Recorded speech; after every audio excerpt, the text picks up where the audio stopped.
Hello everyone, आप देख रहे हैं चैनल अमीन इन्फो। दिल्ली यूनिवर्सिटी से अगर आप part time foreign language courses करना चाहते हो तो इसके एडमिशन कब से शुरू होंगे और ब्रीफ में हम बात करेंगे इसके एडमिशन प्रोसेस के बारे में, फीस स्ट्रक्चर, कौन कौन से कोर्सेज हैं उसके बारे में। तो दिल्ली यूनिवर्सिटी में पार्ट टाइम फॉरेन लैंग्वेजेस जो हैं वो अलग अलग कॉलेजेस में ऑफर किए जाते हैं, जैसे सेंट स्टीफन हो गया, हंसराज हो गया, रामजस हो गया, मिरांडा हाउस हो गया और दीनदयाल उपाध्याय कॉलेज हो गया, सत्यवती हो गया। इसके अलावा ARSD हो गया यानी कि आत्माराम सनातन धर्म कॉलेज, इसके अलावा ANDC हो गया यानी कि आचार्य नारायण देव कॉलेज, और इसके अलावा बहुत से कॉलेजेस हैं, दौलत राम हो गया, श्री वेंकटेश्वर हो गया, केशव महाविद्यालय हो गया, हिंदू कॉलेज हो गया, श्री राम कॉलेज हो गया, और अब तो SOL भी जो है वो फॉरेन लैंग्वेज कोर्सेज ऑफर करता है। तो ऐसे बहुत सारे कॉलेजेस हैं DU के नॉर्थ में, साउथ में, जो ये कोर्सेज हैं वो ऑफर करते हैं। ये जो कोर्सेज होते हैं ये सभी के लिए ओपन है, चाहे आप DU के स्टूडेंट हो या नहीं हो, सभी के लिए ये कोर्सेज ओपन होते हैं और इसमें कोई एज लिमिट नहीं होती। ये जो कोर्सेज हैं जैसे कि मैंने कहा पार्ट टाइम में करवाए जाते हैं, यानी कि क्लासेस इसमें वीक में 2 या मैक्सिमम 3 बार ही लगती हैं। कुछ कॉलेजेस में क्लासेस वीकेंड पे लगती हैं मॉर्निंग में, कुछ कॉलेजेस में क्लासेस वीक डेज में लगती हैं आफ्टरनून में 2 बजे के बाद। ठीक है, अब ये जो कोर्सेज हैं ये 3 कैटेगरी में डिवाइडेड रहते हैं, सर्टिफिकेट, डिप्लोमा और एडवांस डिप्लोमा। अगर आपने 12th क्लास कंप्लीट करी तो सबसे पहले आपको सर्टिफिकेट कोर्स करना होता है। डिप्लोमा करने के लिए वो लोग एलिजिबल होते हैं जिनके पास ऑलरेडी उस लैंग्वेज में सर्टिफिकेट है, और एडवांस डिप्लोमा करने के लिए वो लोग एलिजिबल होते हैं जिनके पास उस लैंग्वेज में डिप्लोमा है। अगेन इसमें अपियरिंग कैंडिडेट्स भी एलिजिबल होते हैं।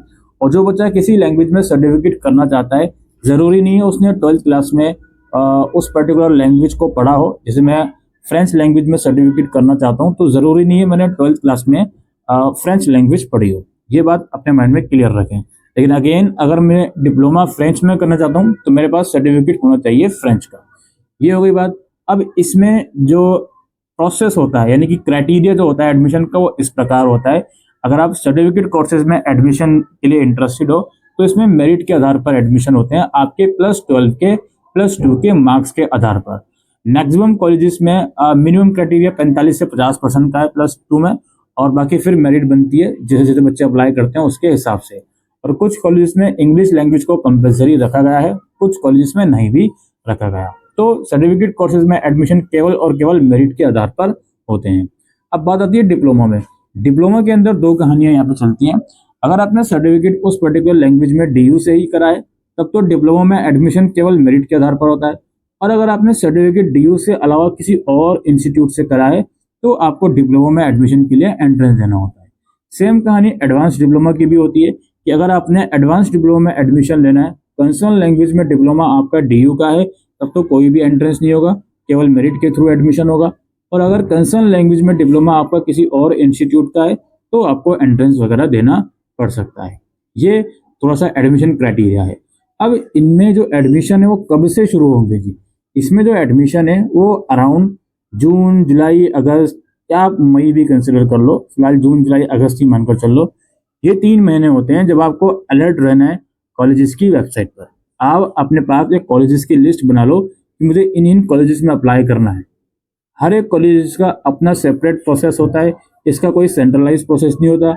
SOL के लिए अप्लाई करना है तो SOL का अलग प्रोसेस है, स्टीफन के लिए अप्लाई करना है तो उनकी वेबसाइट पर अलग प्रोसेस होगा। तो अलग अलग आपको अप्लाई करना होता है। तो उनकी वेबसाइट पर फॉर्म निकलते हैं, 99% कॉलेजेस की वेबसाइट पर ऑनलाइन ही फॉर्म निकलते हैं। ऑनलाइन ही आपको फॉर्म भरना होता है, अपने डॉक्यूमेंट्स वगैरह जैसे कि आपका passport size photograph, signature, 10th 12th की मार्कशीट, कोई रिजर्व कैटेगरी है उसका डॉक्यूमेंट, और अगर आप डिप्लोमा या एडवांस डिप्लोमा के लिए अप्लाई कर रहे हो तो उस हिसाब से कंसर्न लैंग्वेज में सर्टिफिकेट या डिप्लोमा आपको अपलोड करना होता है। ठीक है, तो जून जुलाई के आसपास इसके एडमिशन होते हैं। आप लोग कॉलेजेस की वेबसाइट चेक करते रहो, वहीं पर आपको नोटिफिकेशन या इन्फॉर्मेशन मिलेगी। ऑनलाइन ही एडमिशन होता है।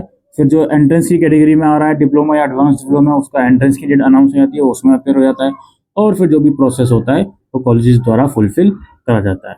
इसकी जो फीस वगैरह है on an average you can expect 14 से 17 हज़ार रुपये 1 साल की फीस इसकी लगती है। ठीक है, चाहे सर्टिफिकेट हो, डिप्लोमा हो, एडवांस डिप्लोमा हो। कुछ लैंग्वेजेस जैसे अपनी इंडियन लैंग्वेजेस जैसे उर्दू वगैरह, अरबिक वगैरह में आप कर रहे हो तो फीस थोड़ी और कम लग सकती है।